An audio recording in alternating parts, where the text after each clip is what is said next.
Hi, my name is Mateus Canteri. I'm a professional musician here in Nashville, Tennessee, where playing hot chicken picking licks is the only way to survive. And today I want to talk to you about improvisation. I'm going to share two licks, two phrases that I think are going to help you take your phrasing to the next level. But first, let's do a little jamming so you can have an idea of what I have in store for you.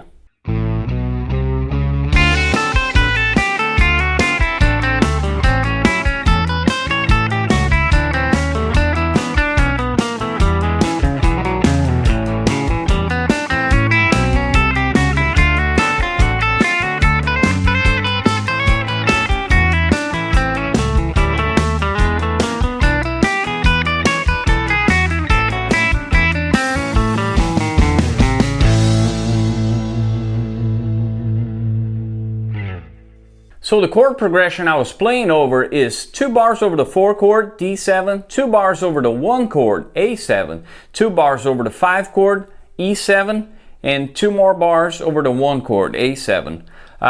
So without further ado, let me show you the licks and then we'll talk about them. And make sure you watch it till the end because I got a special surprise for you, okay? Here's lick number 1.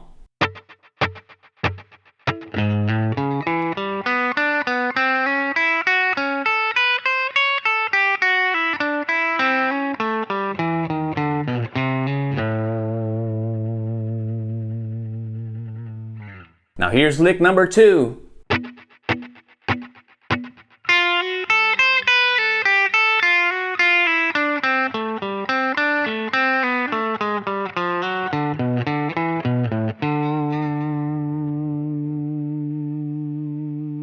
So as you can see, these are not just short little repetitive licks. These are longer phrases. And I think coming up with longer phrases is a good way to develop a more fluid phrasing.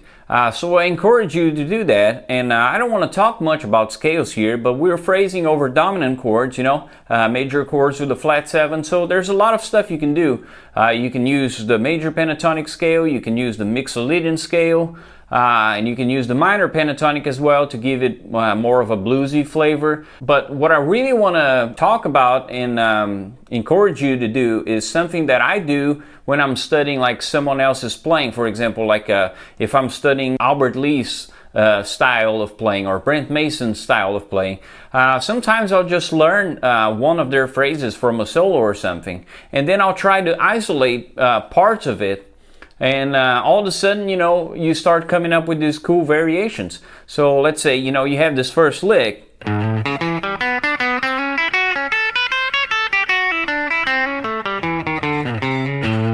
That's the whole thing, but maybe you find something in the middle that you like. For example, I think this part is pretty cool. So I'll keep that, and maybe I'll combine that with the ending of the lick, sort of, and I'll have something like. So that's completely different from the original idea, but you're not using new information. You're just grabbing parts of that lick that you already learned that you like the most, and trying to make something with it. And the other thing is listen to it, because that sound will stick to you, and you'll be able to make like musical decisions, like I want to play this because I want to get that sound. And of course that's a process. It takes some time, but that's how you get there. Just learn phrases, listen to them, and pay attention to the intervals you're playing and what sound they give you, because that's what making music is all about. Same with the other lick, you have the whole lick.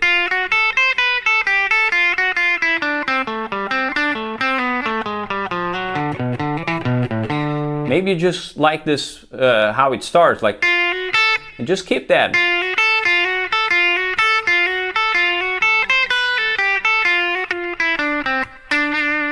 It's a different lick,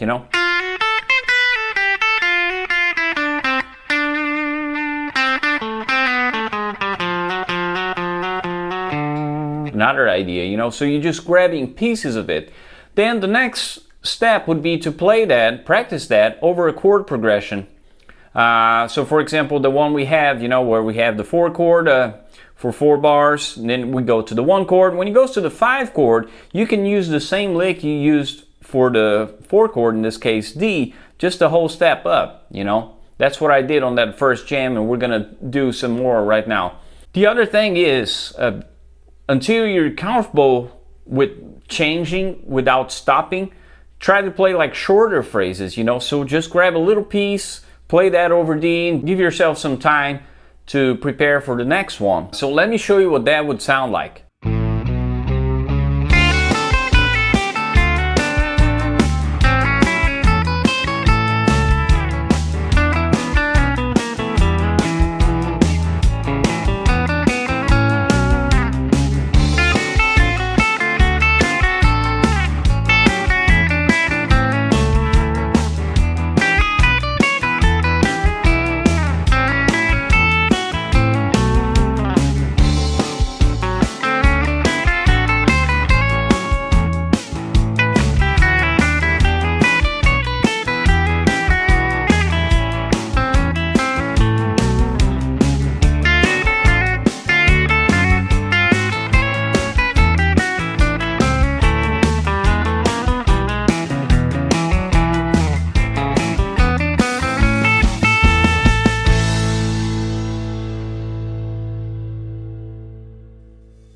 So you see how I kind of created new phrases without worrying too much, and I just left some space between the chords when they changed so I could prepare for the next one. Well, you're gonna start getting more and more comfortable by doing that, and once you're more comfortable, then you can leave less space or even like not stop at all and just connect your ideas.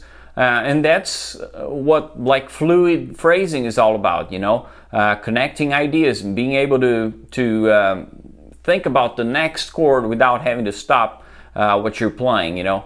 But of course, you know, you don't have to do that, you know. Sometimes leaving space can be very musical.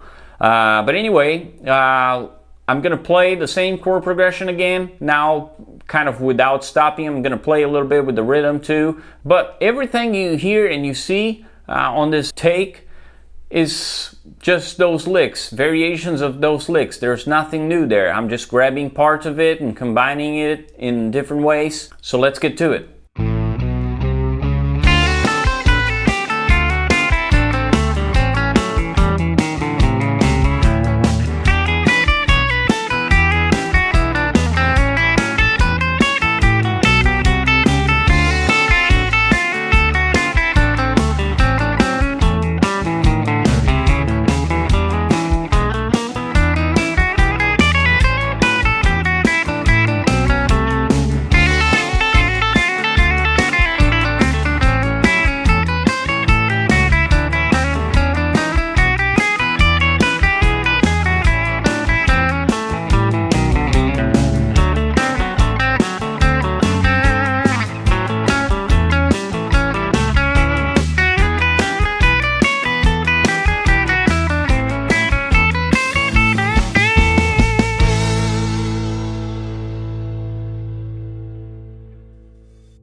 So I told you I had a surprise for you, so I'm going to show you another lick, very simple, some triplets. We're going to do it over A, and then I'll show you over D as well.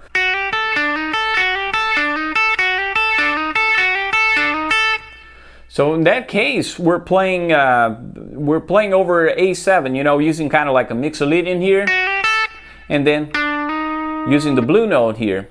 If we want to play that same lick over D, we can just move half step down these notes we're playing on the B and G strings. Now we have. So instead of emphasizing, in that case was A, we were emphasizing the flat 7 at first and then the blue note. Now we're emphasizing the third of D, as you can see on this chord right here, and the root. And just approaching them, you know, from half step down.